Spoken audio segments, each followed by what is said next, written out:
Dear aspirants, you are watching our YouTube channel Apex Competitive Study Center. তোমরা জানো যে আগামী 5ই নভেম্বর WBCS প্রিলিমিনারি এক্সাম অনুষ্ঠিত হতে চলেছে। তাই আজকে আমরা এই ক্লাসে আলোচনা করব WBCS 2022 এর ইংলিশের কোশ্চেন পেপার। তো চলো শুরু করি। First question. Question number 1. The antonym of forego. The antonym of forego is চারটে অপশন দেওয়া আছে: claim, despise, undergo, remember. তো অ্যানসারটা এখানে কি হবে তোমরা নিশ্চয়ই বুঝতে পারছো, আগেও তোমরা প্র্যাকটিস করেছো। আরেকবার দেখে নেওয়া যাক। The antonym of forego. forego মানেটা কি? forego বাংলা অর্থ হচ্ছে ত্যাগ করা। এখানে আমি লিখে দিচ্ছি, সরি, বাংলা অর্থ হচ্ছে ত্যাগ করা।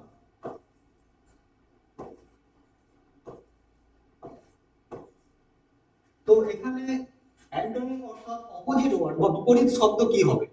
বিপরীত শব্দ হবে ক্লেম। ক্লেম বা দাবি করা, এটার অর্থ হচ্ছে দাবি করা।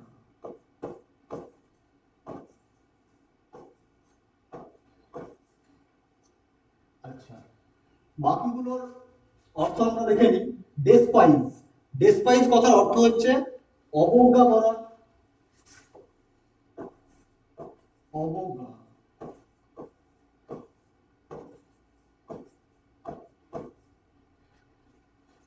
আন্ডারগো।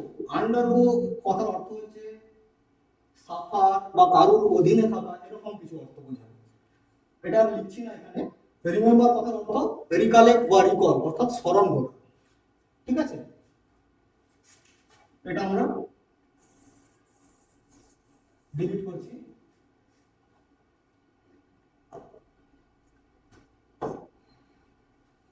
এবার চলো second question. An obstetrician deals with. Obstetrician কথার অর্থ হচ্ছে, যেটা অপশন আমাদের চারটে দেওয়া আছে, চারটের মধ্যে অ্যানসারটা কোনটা হবে বুঝতে পেরেছো নিশ্চয়ই? Option C. Option C, pregnancy and childbirth. এটা হচ্ছে অবস্টেট্রিশিয়ান। এখানে আমাদের চাইল্ড ডিজিজ, চাইল্ড ডিজিজ আছে লিভার ডিজিজ। লিভার ডিজিজকে যারা কিওর করেন ওনাদেরকে বলা হয় হেপাটোলজিস্ট। হেপাটোলজিস্ট। নার্ভ ডিজিজকে যারা কিওর করেন ওনাদেরকে বলা হয় নিউরোলজিস্ট। নিউরোলজিস্ট। তো এই অ্যানসারটা বোঝা গেল। চলো আমরা থার্ড কোশ্চেনে যাই।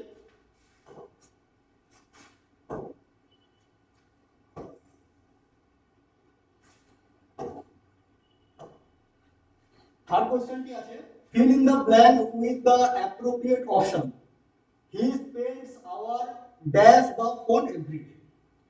যখন আমরা dash the phone এই হিসেবে যখন আমরা প্রিপজিশনে ইউজ করি, তখন আমরা ফোনের ক্ষেত্রে ইউজ করি স্পিকিং অন, অর্থাৎ he spends our on the phone। আরেকটা উদাহরণ দিলে তোমরা বুঝতে পারবে, he is watching on television, he is listening on radio। এগুলোর ক্ষেত্রে আমরা অন ইউজ করি অ্যাপ্রোপ্রিয়েট প্রিপজিশনের ক্ষেত্রে। চলে যাই এবার আমরা ফোর্থ কোশ্চেনে।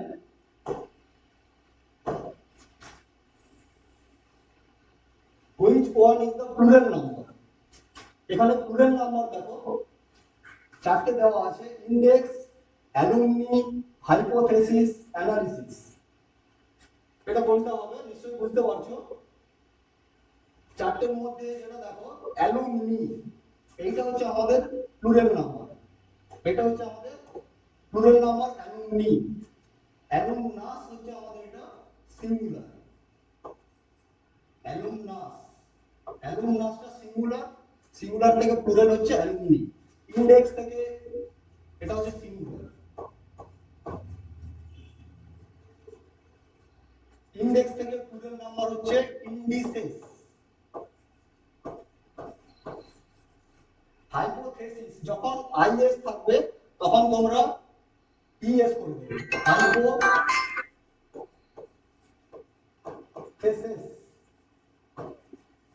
এটা হচ্ছে প্লুরাল নাম্বার। অ্যানালিসিস থেকে হবে অ্যানালিসিস, এসইএস। বুঝতে পেরেছো? চলো আমরা 5 নম্বর কোশ্চেনটা করছি। হ্যাঁ, কল করে এসো। What is the synonym of atrocity? What is the synonym of atrocity? অর্থাৎ synonym কথার অর্থ হচ্ছে সমার্থক শব্দ। atrocity কথার অর্থ হচ্ছে বর্বরতা বা নিষ্ঠুরতা। তো নিষ্ঠুরতা বলতে আমরা কি বুঝতে পারছি? ক্রুয়েলটি। অ্যানসার হবে আমাদের ক্রুয়েলটি। চলো নেক্সট কোশ্চেন, 6 নম্বর কোশ্চেনে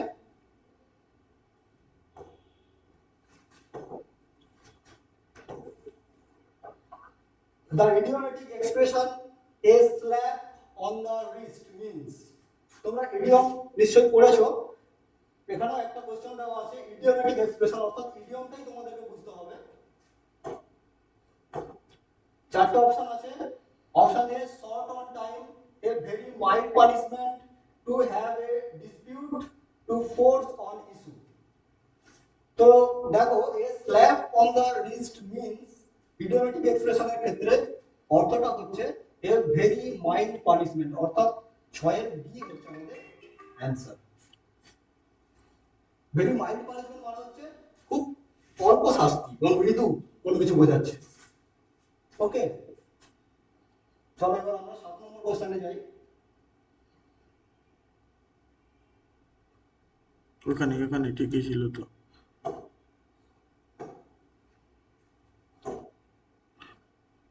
আরে হয়ে গেছে, এবার টানবে তো চাস।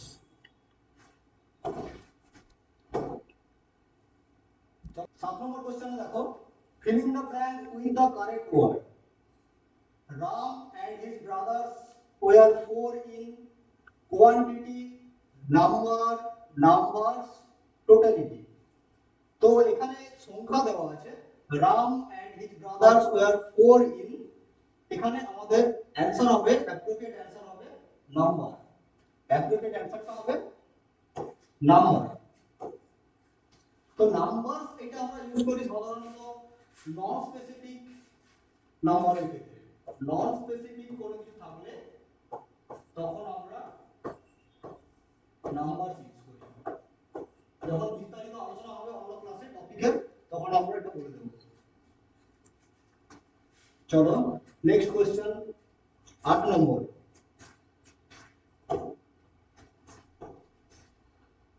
8 নম্বর কোশ্চেনে আছে দেখো, fill in the blank with the appropriate option. What are you worrying dash দেওয়া আছে। তো চারটি অপশন প্রিপজিশনের টু, উইথ, ফর, অ্যাবাউট। এখানে কোন অ্যানসারটা হবে? What are you worrying about, অর্থাৎ এখানে এটা বোঝানো হচ্ছে যে, এখানে বোঝানো হচ্ছে কি বিষয়ে চিন্তা করছো। আর যখন ওয়ারিং ফর যখন আমরা ইউজ করি তখন সেটা হচ্ছে সামথিং ব্যাড মাইট হ্যাপেন, এরকম যদি আমরা কিছু কনসেপ্ট পাই তখন সেটা আমরা ইউজ করি worrying for. Okay, 9 number question দেখো, 9 নম্বর কোশ্চেন হচ্ছে fill in the blank with the appropriate option. He works dash an insurance company. He works for আছে, at আছে, in আছে, with আছে। তো এখানে অ্যানসারটা হবে কোন কোম্পানির হয়ে কাজ করে, কোন কোম্পানির জন্য। এখানে অ্যানসারটা হবে সেজন্য নয় A, he works for an insurance company. Okay, চলো 10 number question, choose the appropriate antonym of adore. Appropriate antonym of adore. adore কথার অর্থ হচ্ছে শ্রদ্ধা করা, পুজো করা বা কারোর প্রতি ভক্তি দেখানো। ঠিক আছে? তো এটার অ্যান্টোনি, বিপরীত শব্দ। বিপরীত শব্দ কি হবে? অর্থাৎ আমরা এক কথায় বলতে পারি ভালোবাসা, তাই তো? তো তার বিপরীত শব্দ বা অ্যান্টোনিম হবে হেট। অ্যান্টোনিম হবে হেট। ওকে, আশা করি বুঝতে পেরেছো। Question number 11. Insert the right preposition in the blank space. Right preposition আমাদেরকে ইউজ করতে হবে। এই কোশ্চেনটা প্রচুর পরীক্ষাতে আসে, এটা ইম্পর্টেন্ট একটা কোশ্চেন। দেখো লেখা আছে হি ডায়েড ড্যাশ ডেঙ্গু, অর্থাৎ ডেঙ্গু একটা রোগ। এরকম কোশ্চেন আছে হি ডায়েড ব্ল্যাঙ্ক দেওয়া থাকবে ক্যান্সার। যখন কোনো ডিজিজ দেওয়া থাকবে বা ডাইরেক্ট কজ তার মৃত্যুর ক্ষেত্রে, তখন কিন্তু আমরা অফ ইউজ করব। He died of dengue, he died of dengue. আর ডায়েড ফ্রমও আমরা ইউজ করি। ডায়েড ফর্মটা সাধারণত ইউজ করা হয় যখন ইনডাইরেক্ট কজ, যেমন যদি আমরা বলি যে হি ডায়েড ফ্রম, এখানে লিখতে পারি হি ডায়েড ফ্রমও আমরা ব্যবহার করতে পারি ফ্রম স্মোকিং, এটাকে আমরা বলতে পারি ইনডাইরেক্ট কজ। এটা হচ্ছে ইনডাইরেক্ট কজ।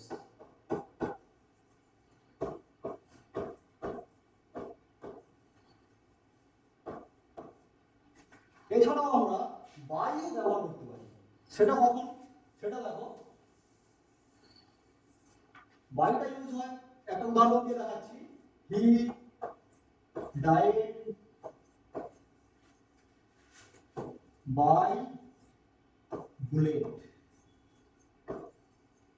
অর্থাৎ যখন কোনো কিছু বাইরের এজেন্ট তার মৃত্যুর জন্য দায়ী হবে, সেক্ষেত্রে আমরা বাই ইউজ করি। বোঝা গেল? চলো next question.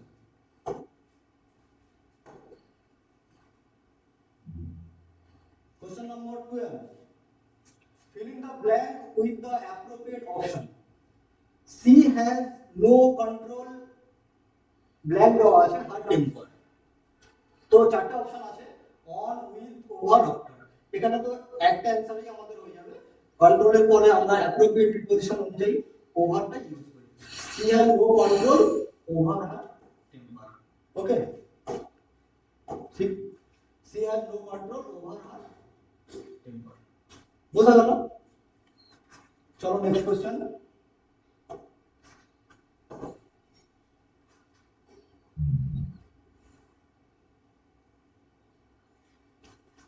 Find the correctly spelled word. Rehearsal. এই ওয়ার্ডটা তোমরা অনেকবার শুনেছো, খুবই পরিচিত একটা ওয়ার্ড। তো এখানের অ্যানসারটা নিশ্চয়ই বুঝতে পারছো। অপশন কোনটা হবে? Option C, terror. C, rehearsal, আর E H E A R S A L, terror. C, rehearsal. Okay, question number 14।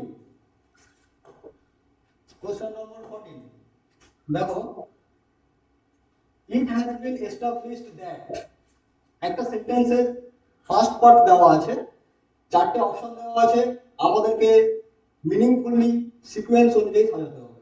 Two form a correct and meaningful sentence the proper sequence should be. Option A B C D চারটে দেওয়া আছে, Q P R S Q P S Q R Q P S R. এটা নিশ্চয়ই সেন্টেন্সের meaning অনুযায়ী তোমরা বুঝতে পারবে সাজালে। দেখো 14 আমরা যদি অপশন নম্বর এটাকে চুজ করি, দেখো সেটা মিনিংফুল একটা অ্যানসার দাঁড়াবে। QPRS, অর্থাৎ it has been established that although a great scientist Einstein was weak in arithmetic right from his school days. Okay, বোঝা গেল? চলো next question.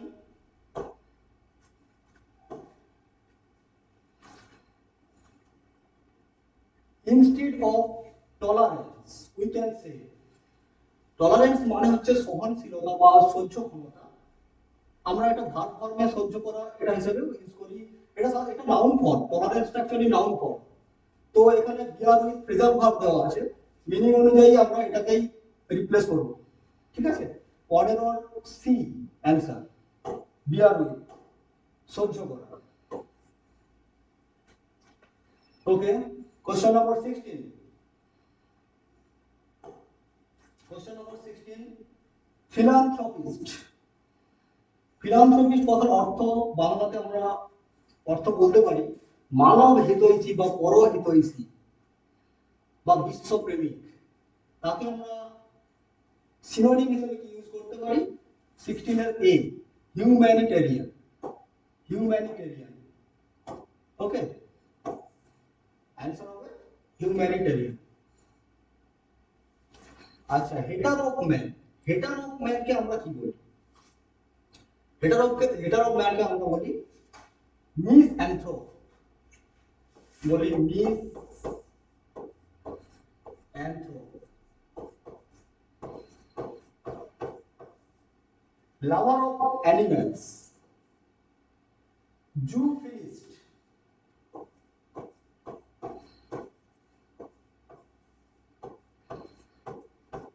Lover of books, বিবলিওফাইল।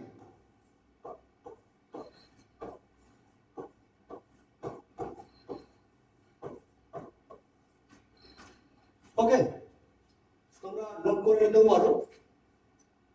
চলো next question 17। Question number 17,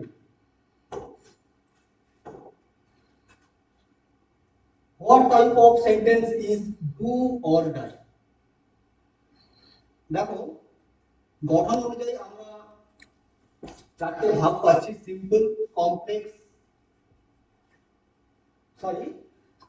complex, compound. আর একটা type আছে যেটা আমরা ফার্স্টে প্রকৃতি অনুযায়ী সেন্টেন্সের ভাগ জানি। ফার্স্টে আছে সেটা assertive, interrogative, imperative, objective and exclamatory. এখানে চারটে অপশনের মধ্যে এক্সক্লেমেটরিটা হবে ঢুকিয়ে ইনসার্ট করে দেওয়া আছে। দেখো, simple, complex, exclamatory and compound. তাহলে এখানে অ্যানসারটা কোনটা হবে? যখন কোশ্চেনে দেওয়া আছে সেন্টেন্সে অর দেওয়া থাকা মানে আমাদের বুঝে নিতে হবে সেন্টেন্সটি হবে compound sentence. Or, and, but যখন এই ধরনের ইউজ থাকবে একটা সেন্টেন্সের মধ্যে, তখন সেন্টেন্সটি হবে কম্পাউন্ড সেন্টেন্স। বাকিগুলো আমরা বিস্তারিত আলোচনা করব যখন টপিকের আলোচনা হবে, তখন আমরা বলে দেব। চলো next question, question number 18, replace the underlined portion with an idiom from the list below. They finally agreed on the business deal. অর্থাৎ ব্যবসা সংক্রান্ত কোনো বিষয়ে তাদের সহমত পোষণ করেছেন অবশেষে। তো এখানে আমরা ইডিয়ম কোনটাকে দিয়ে রিপ্লেস করব? এটা দেখো, যখন সহমত পোষণ করা হবে তখন কিন্তু আমরা অপশন দেব CI2I। CI2I মানে হচ্ছে সহমত পোষণ করা, অর্থাৎ এগ্রি হয়ে যাওয়া। ওকে, চলো নেক্সট কোশ্চেন।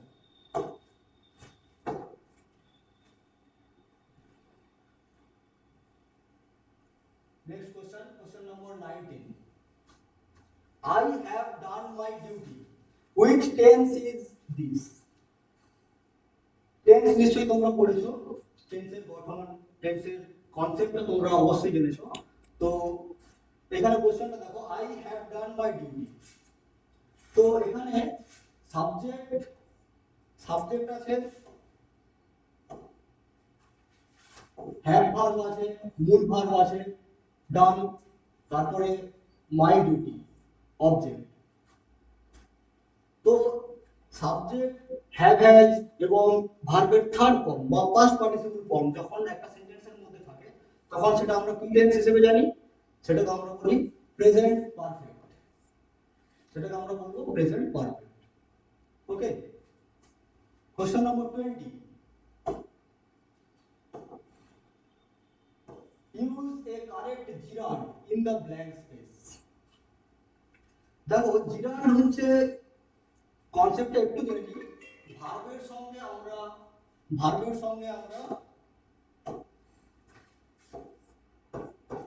আইএনজি ব্যবহার করে এটাকে যখন আমরা নাউন ফর্মে ইউজ করি তখন কিন্তু আমরা সেটাকে জিরান্ড হিসেবে সেন্টেন্সের মধ্যে দেখতে পাই। তো I like painting pictures, painted pictures, two paint pictures, paint pictures.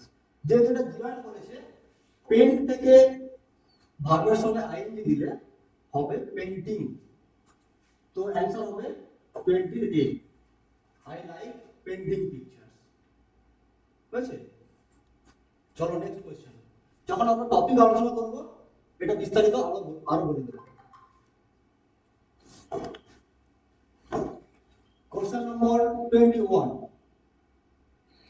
give the one word substitution of, অর্থাৎ একটা শব্দের মধ্যে আমাকে রিপ্লেস করতে হবে। one who talks continuously,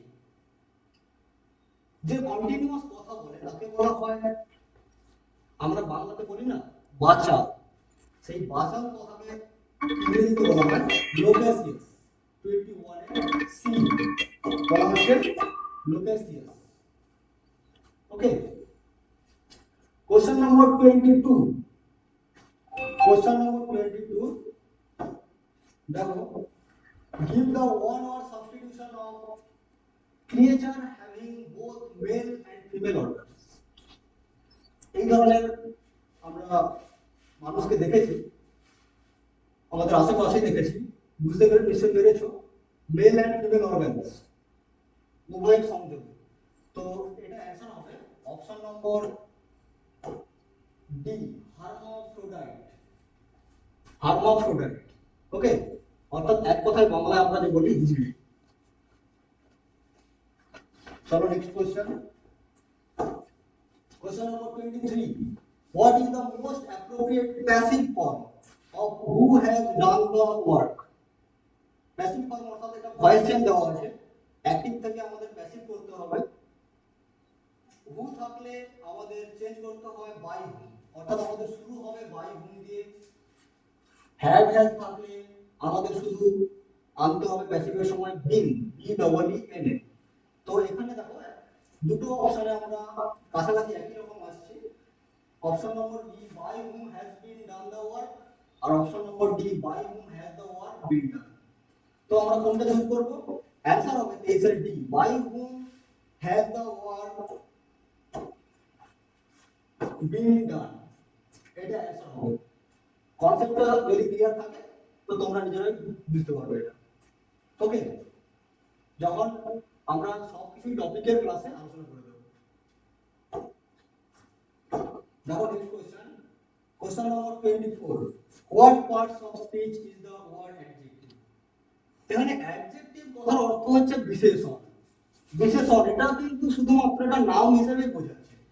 তো নাম হিসেবে বোঝালে এটা কিন্তু আমরা এখানে ইউজ করব নাউন। এটা কিন্তু ভুল করে আমরা অ্যাডজেক্টিভ কে অ্যাডজেক্টিভ বলতে না।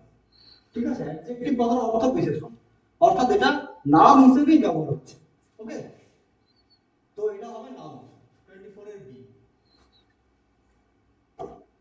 Next question and last question of this video, 25, find the synonym of covert।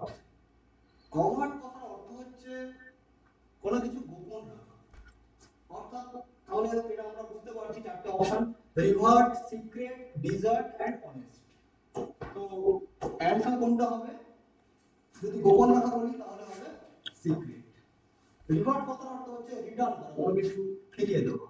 Dessert মানে আমরা মরুভূমি বলি বা একাকী বা কোনো নির্জন জায়গা বা নির্জন কিছুকে বোঝাবে। অনেস্ট কথার অর্থ সৎ, এটা তো জানো। ভিডিওটি যদি ভালো লেগে থাকে ভিডিওটি লাইক করো এবং বন্ধুদের মধ্যে শেয়ার করো, আর আমাদের চ্যানেলটি অবশ্যই সাবস্ক্রাইব করো। ধন্যবাদ।